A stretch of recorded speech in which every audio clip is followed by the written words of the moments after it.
Now we're going to insert the foot pad the same way that we inserted the gusset. I'm going to take one of the legs, and I usually start with the heel.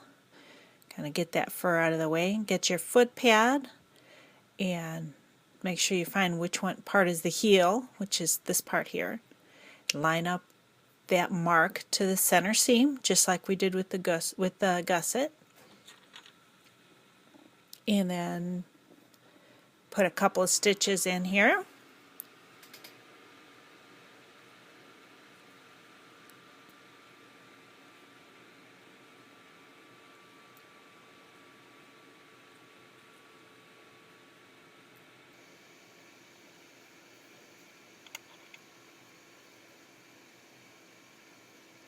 Okay, now we're going to snip off this thread, because what's different from the gusset is we need to tack the other end of the foot pad on. So match the other marking to the other seam, which this happens to be the front toe.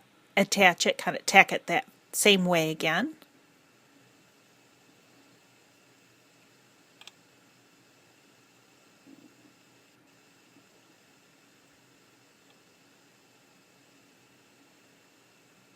Make sure you don't take that stitch that goes too far up the foot, so you don't want it to show. So now we've got the heel and the toe, and now you go ahead and tuck the fur in on the side there. You can use pins if you need to, pins or clips. This guy is small enough for me, I don't need to do that. And then just go ahead and whip stitch it in place. Again, just like we did with the gusset.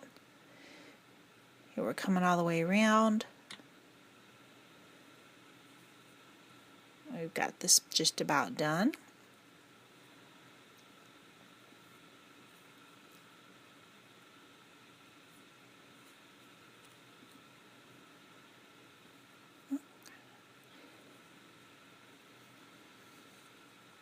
Snip that off.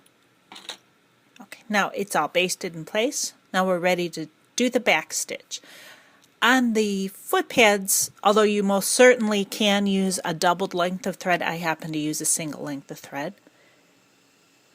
And you just start your back stitch just like we did with the gusset.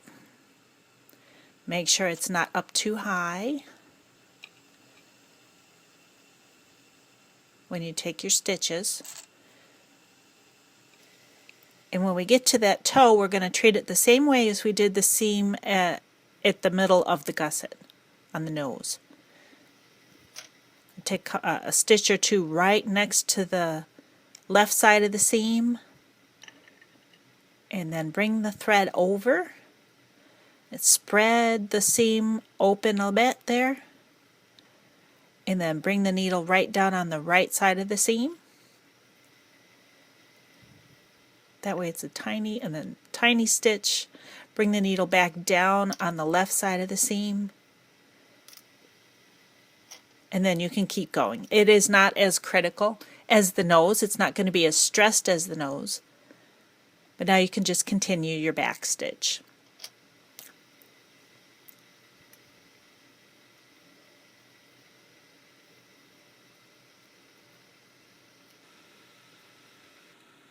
Okay, now here I've got the top part of the foot pad is in place, and then you're going to just continue and use your back stitch all the way around.